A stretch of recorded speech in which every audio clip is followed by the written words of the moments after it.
What if the most dangerous weapon ever used against a man wasn't a sword, a spear, or an army of thousands? What if it was a whisper, a touch, and a woman's smile? Today we're going inside one of the most gripping stories in all of Scripture. A story about love that consumed, greed that corrupted, betrayal that destroyed, and vengeance that shook the very foundations of a temple. This is the story of Delilah and the fall of the mightiest man who ever lived.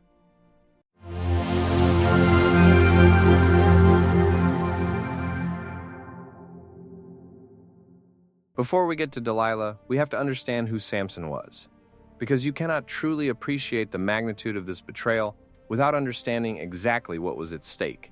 Samson wasn't just a strong man. He was a man set apart by God before he ever drew his first breath.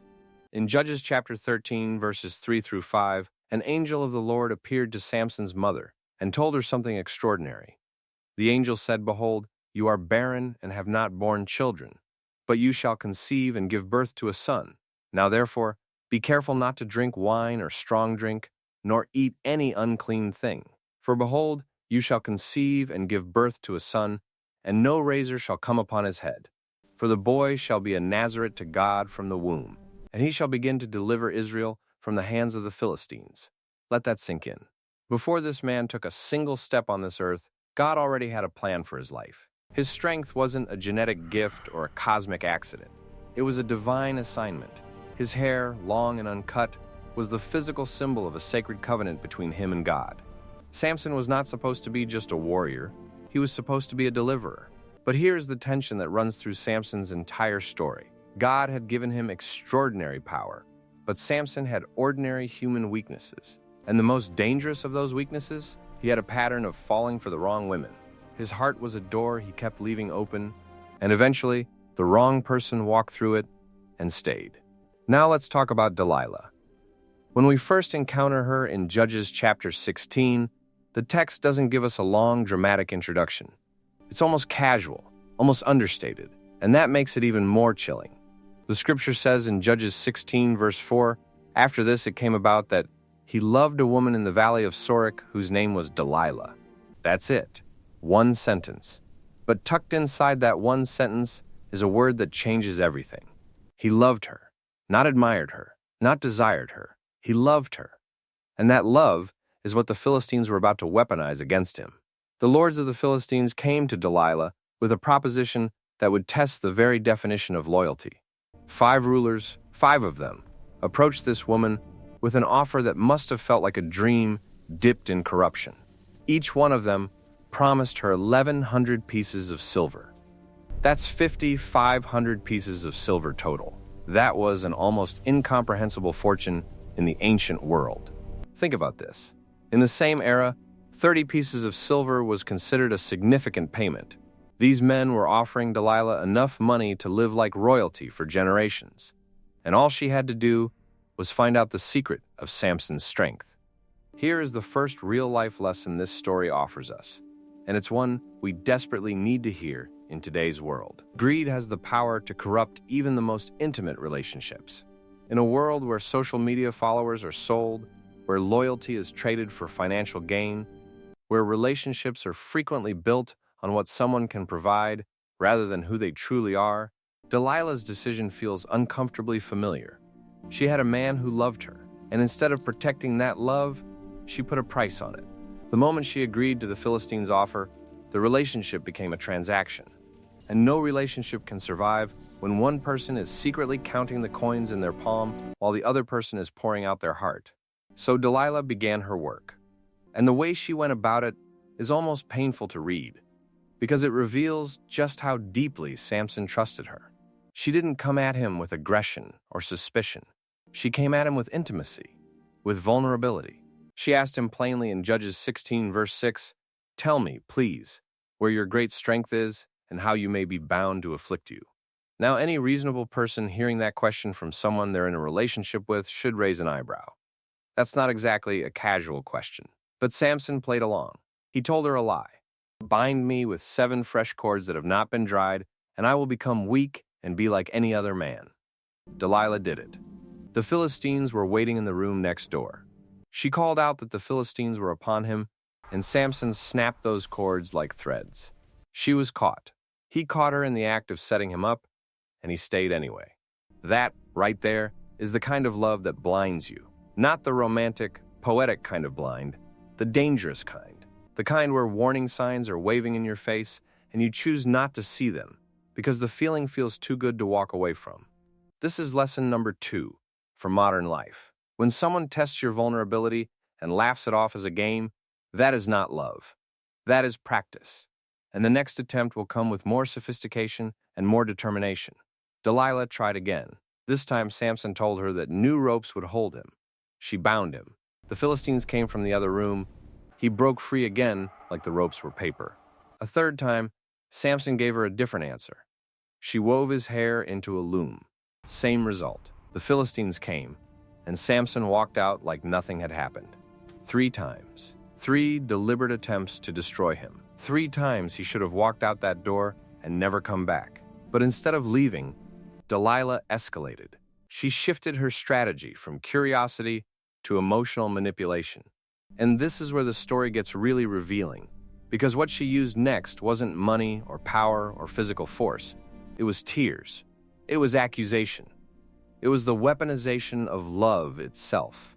Judges 16 verses 15 and 16 say this. Then she said to him, "How can you say, 'I love you,' when your heart is not with me?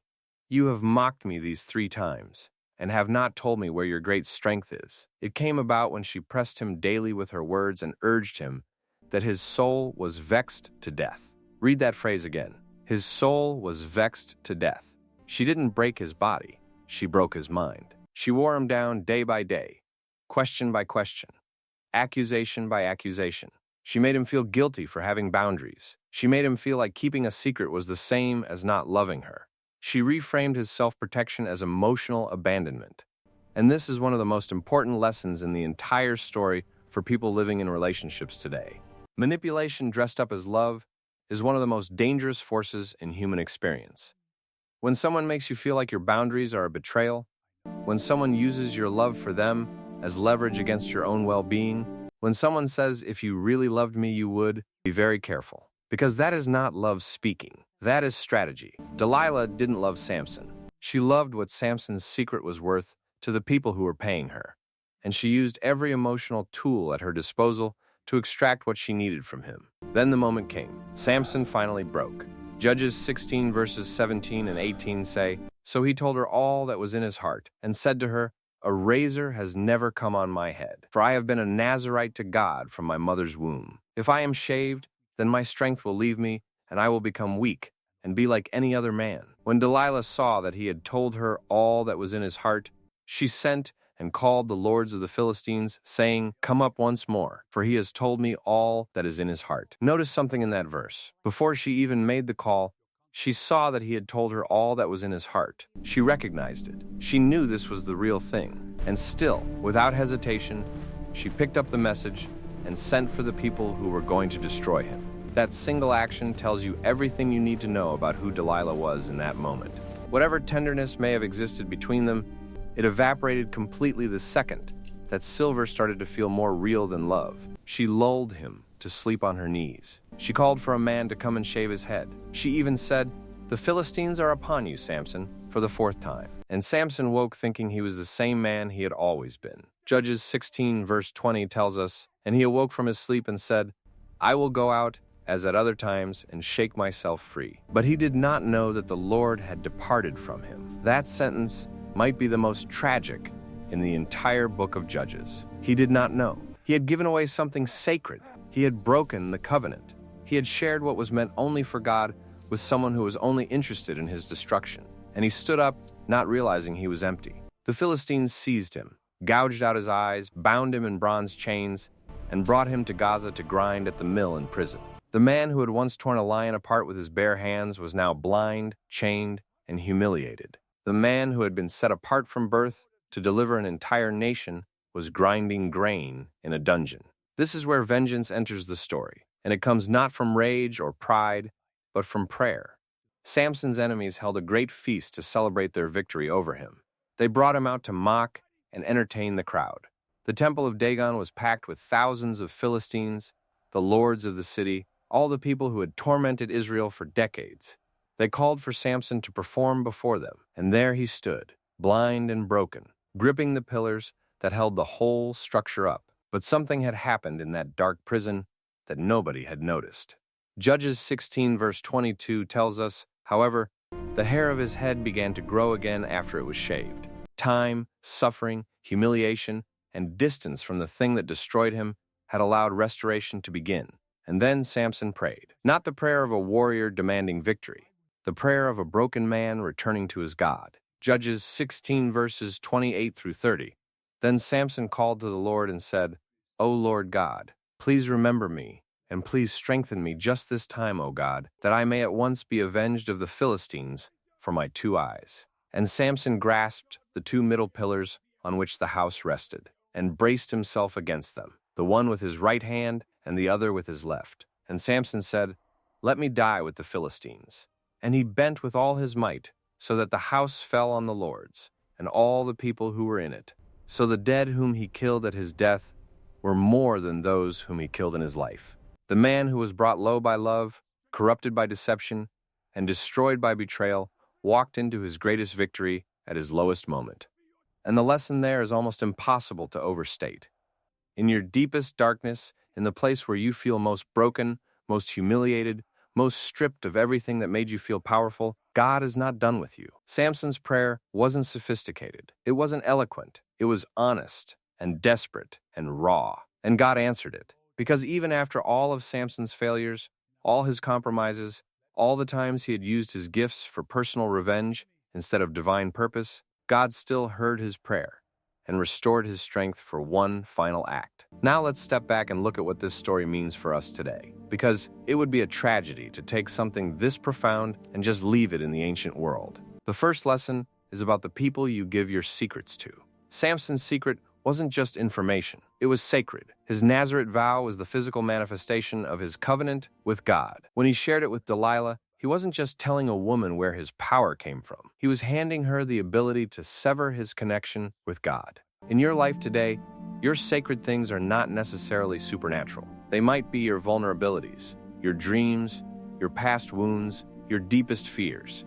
Not everyone deserves access to those things. Proverbs 4 verse 23 says, Guard your heart above all else, for it determines the course of your life. Samson didn't guard his heart. He handed it over piece by piece until there was nothing left to protect. The second lesson is about the danger of patterns you ignore. Delilah tested him 3 times before she finally succeeded. Each test was a warning he chose not to heed. In relationships, in business, in friendships, patterns are prophetic.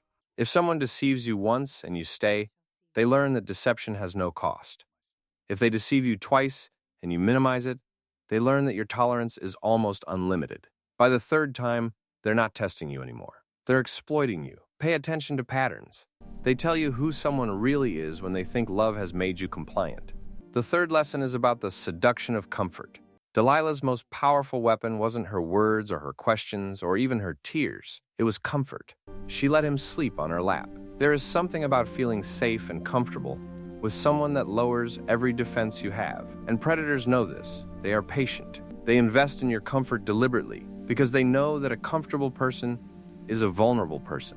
This is why Proverbs tells us to be sober and vigilant, not paranoid, but aware. The enemy doesn't always come roaring. Sometimes he comes whispering with soft hands and a warm embrace. The fourth lesson is that grace and consequences can coexist. Samson was restored in the end. God answered his final prayer. But he still died. He still lost his eyes.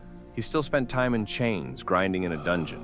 God's grace doesn't always reverse the consequences of our choices. Sometimes, it simply walks with us through them. This is a mature and important truth for anyone navigating the aftermath of poor decisions today. You can be forgiven and still face the fallout. God's restoration doesn't always look like going back to before. Sometimes it looks like being made strong enough for what comes next. The fifth and perhaps most personal lesson is about purpose and distraction. Samson was born for something specific. He was called to deliver Israel from the Philistines. But time after time, he got distracted by personal desire. His relationships were not aligned with his calling. His energy repeatedly went toward the wrong investments. And the people who wanted to stop him figured out quickly that the fastest way to neutralize his power wasn't to face him on a battlefield. It was to get inside his heart. This is true today in ways that are almost disturbing to think about. The enemy of your purpose rarely comes dressed as an enemy. He comes dressed as something beautiful, something that feels like love, something that makes you feel seen and wanted. And he waits for you to hand him the key to everything you were created to be. 1 Corinthians 10 verse 12 says, "Therefore, let anyone who thinks he stands take heed lest he fall." Samson was the strongest man in the world. He had faced armies alone. He had killed a lion with his bare hands. He had never lost a physical battle. And he was brought down not by force, but by vulnerability. If it could happen to him, it can happen to any of us. The question is not whether we have enemies or adversaries or people who would benefit from our downfall. The question is whether we are discerning enough to recognize what their approach actually looks like. Delilah's story is not just a historical account. It is a mirror. It reflects the timeless human struggle between love and wisdom, between desire and discernment, between the comfort of connection and the danger of misplaced trust. And it asks us a question that has no easy answer. What would you trade your sacred things for? In the end, Samson was buried by his family in the tomb of his father. His life had been a complicated, painful, powerful journey from divine promise to human weakness to final redemption.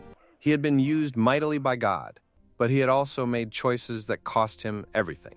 His story didn't end the way it should have, but it ended the way it had to. And even in that broken ending, there is extraordinary hope, because the same God who heard Samson's whisper in the dark prison temple, who strengthened his arms one last time against those pillars, who answered the desperate prayer of a blind man who had lost everything, that same God hears you today. He heard you in your darkest moment. He hears you in the middle of whatever betrayal or loss or shame you might be carrying right now. And just like he answered Samson, he can restore what the locusts have eaten, what the wrong relationships have taken, what greed and manipulation and misplaced trust have cost you. If you've ever loved someone who used that love against you, this story was written for you. If you've ever ignored warning signs because the comfort felt too good to walk away from, this story was written for you. If you've ever felt so broken and empty that you couldn't even see how God could use you again, this story is absolutely for you. Because Samson's greatest act came after his greatest failure. And yours might too. 2 Corinthians 12 verse 9 says, "And he said to me, My grace is sufficient for you, for my power is made perfect in weakness. Therefore I will boast all the more gladly about my weaknesses, so that Christ's power may rest on me. In your weakness, in the place where Delilah's equivalent in your life has left you stripped and broken, the power of God is still available. The covenant is still there. The calling is still there. And the prayer that Samson prayed in that dark place is one you can pray right now. Lord, remember me. Strengthen me. Let the purpose you placed inside me be fulfilled even now, even here, even after everything. Let me not be defined by my lowest moment, but by your highest grace.